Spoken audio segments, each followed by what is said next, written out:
Welcome, let's get started with the task. To make your text more interesting for search engines, you should add your keywords to your text.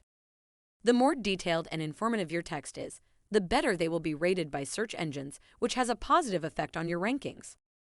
Therefore, you should include your keywords in the main text of your page and write a well-structured piece of information which is at least 300 words long.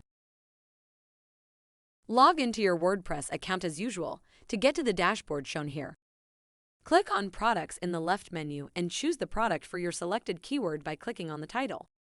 Enter your optimized text in the text field. The text should include your selected search term 2 to 3 times. If possible, try to integrate these into the initial part of the text. The name of your company should also appear in the text.